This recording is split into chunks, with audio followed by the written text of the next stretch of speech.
ಕರ್ನಾಟಕ ಮತ್ತು ತಮಿಳುನಾಡಿನ ನಡುವಿನ ಕಾವೇರಿ ವಿವಾದ ತಣ್ಣಗಾಗುವಂತಹ ಲಕ್ಷಣಗಳು ಕಾಣ್ತಾ ಇಲ್ಲ. ಸಿಡಬ್ಲ್ಯೂಎಂಎ ಹಾಗೂ ಸಿಡಬ್ಲ್ಯೂಆರ್ಸಿ ನೀಡಿರುವಂತಹ ನಿರ್ದೇಶನಗಳಂತೆ ತಮ್ಮ ಪಾಲಿನ ನೀರನ್ನು ಬಿಡುಗಡೆ ಮಾಡೋದಕ್ಕೆ ವಿಫಲವಾಗಿದೆ ಅಂತ ಆರೋಪಿಸಿ ತಮಿಳುನಾಡು ಕರ್ನಾಟಕದ ವಿರುದ್ಧ ಈಗಾಗಲೇ ಸುಪ್ರೀಂ ಕೋರ್ಟ್ ಮೆಟ್ಟಿಲೇರಿದ್ದಾಗಿದೆ. ಇದರ ಬಗ್ಗೆ ಒಂದು ಸ್ಪೆಷಲ್ ರಿಪೋರ್ಟ್ ಇದೆ, ನೋಡ್ಕೊಂಡು ಬನ್ನಿ.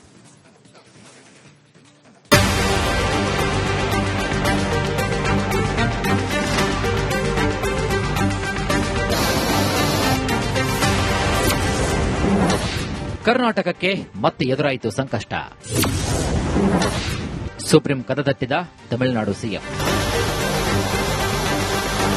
ಕಾವೇರಿ ನೀರು ಹಂಚಿಕೆ ವಿಚಾರವಾಗಿ ತಮಿಳುನಾಡು ಮತ್ತೆ ಕ್ಯಾರೆ ತೆಗೆದಿದೆ. ತಮಿಳುನಾಡು ಮುಖ್ಯಮಂತ್ರಿ ಜೋಸೆಫ್ ವಿಜಯ್ ನೇತೃತ್ವದ ಸರ್ಕಾರ ಸುಪ್ರೀಂ ಕೋರ್ಟ್ ಮೆಟ್ಟಿಲೇರಿದೆ. ಕರ್ನಾಟಕ ತಮಿಳುನಾಡಿಗೆ ನಮ್ಮ ಪಾಲಿನ ಕಾವೇರಿ ನೀರನ್ನ ತಕ್ಷಣವೇ ಬಿಡುಗಡೆ ಮಾಡಬೇಕು ಅಂತ ವಿಜಯ್ ನೇತೃತ್ವದ ಸರ್ಕಾರ ಸುಪ್ರೀಂ ಕೋರ್ಟ್ಗೆ ಮನವಿ ಮಾಡಿದೆ. ಇದರಿಂದಾಗಿ ಡಿಕೆ ಶಿವಕುಮಾರ್ ನೇತೃತ್ವದ ಕರ್ನಾಟಕ ಸರ್ಕಾರಕ್ಕೆ ಮತ್ತೊಮ್ಮೆ ಸಂಕಷ್ಟ ಎದುರಾಗಿದೆ.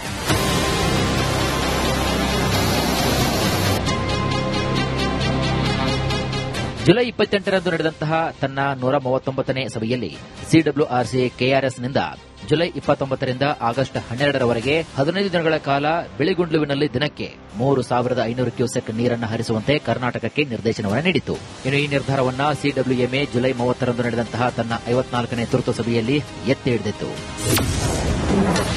ತಮಿಳುನಾಡು ಸರ್ಕಾರದ ಆರೋಪವೇನು?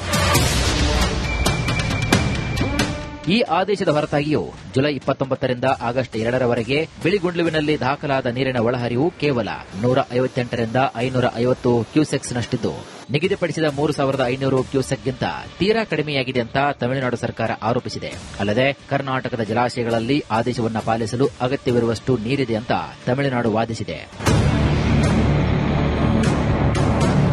ಕರ್ನಾಟಕದ ಕೆಆರ್ಎಸ್ ಮತ್ತು ಕಬಿನಿ ಅಣೆಕಟ್ಟುಗಳ ಜಲಾನಯನ ಪ್ರದೇಶದಲ್ಲಿ ಭಾರೀ ಮಳೆಯಾಗಿದ್ದು ಒಳಹರಿವು ಗಮನಾರ್ಹವಾಗಿ ಹೆಚ್ಚಾಗಿದೆ. ಹೀಗಾಗಿ ಪ್ರಮಾಣಕ್ಕೆ ಅನುಗುಣವಾಗಿ ನೀರು ಹಂಚಿಕೆ ಸೂತ್ರದಂತೆ ಬಿಳಿಗುಂಡ್ಲುವಿನಲ್ಲಿ ತಮಗೆ 26.954 ಟಿಎಂಸಿ ನೀರು ಸಿಗಬೇಕು. ಆದರೆ ಸಿಡಬ್ಲ್ಯೂಎಂಎ ಪ್ರಸ್ತುತ ಅವಧಿಗೆ ನಿಗದಿಪಡಿಸಿರುವಂತಹ 4.536 ಟಿಎಂಸಿ ನೀರು ತೀರಾ ಕಡಿಮೆಯಾಗಿದೆ ಅಂತ ತಮಿಳುನಾಡು ಸರ್ಕಾರ ಹೇಳಿದೆ.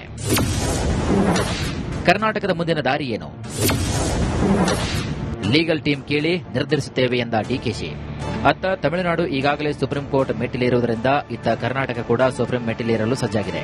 ಅತ್ತ ತಮಿಳುನಾಡು ಹೆಚ್ಚು ನೀರಿಗೆ ಬೇಡಿಕೆಯನ್ನು ಇಟ್ಟಿದ್ರೆ ಇತ್ತ ಕರ್ನಾಟಕ ರಾಜ್ಯದಲ್ಲಿ ಕುಡಿಯುವ ನೀರಿಗೆ ಮುಂದಿನ ಜೂನ್ವರೆಗೂ ಕೂಡ ಸಂಗ್ರಹದ ಅನಿವಾರ್ಯತೆ ಹೇಳುವ ಮೂಲಕ ತಮಿಳುನಾಡಿಗೆ ನೀರು ಕೊಡುವ ಸ್ಥಿತಿಯಲ್ಲಿಲ್ಲ ಅಂತ ಮನವರಿಕೆ ಮಾಡುವ ಸಾಧ್ಯತೆ ಕೂಡ ಇದೆ. ಇದರ ಜೊತೆ ಕಳೆದೆರಡು ತಿಂಗಳಲ್ಲಿ ರಾಜ್ಯ ಎದುರಿಸಿರುವಂತಹ ಭೀಕರ ಬರಗಾಲದ ಪರಿಣಾಮವನ್ನು ಅಳೆಯಲು ಇದು ಸೂಕ್ತವಾದ ಸಮಯವಲ್ಲ ಎಂಬ ವಾದವನ್ನ ಮುಂದಿಡುವ ಸಾಧ್ಯತೆ ಕೂಡ ಇದೆ. ಇದರ ಬೆನ್ನಲ್ಲೇ ಸಿಎಂ ಮಾತನಾಡಿದ್ದು, ಕಾನೂನು ತಂಡವನ್ನ ಕೇಳುತ್ತೇವೆ, ಮಳೆ ಬಂದಿದೆ, ನೀರು ಬಿಟ್ಟಿದ್ದೇವೆ, ಲೀಗಲ್ ಟೀಮ್ ಕೇಳಿ ನಿರ್ಧರಿಸುತ್ತೇವೆ ಎಂದಿದ್ದಾರೆ.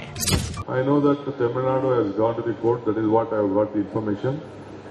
It is their right. I don't want to question their right. But we have respected the law of this country. We have respected. I did not take a decision because I had to take all party into confidence. ಸದ್ಯ supreme court ಮೆಟ್ಟಿಲೇರಿರುವಂತಹ ತಮಿಳುನಾಡಿಗೆ ಸರ್ಕಾರ ಯಾವ ಉತ್ತರವನ್ನು ಕೊಡುತ್ತೆ ಅಂತ ಕಾದು ನೋಡಬೇಕಾಗಿದೆ.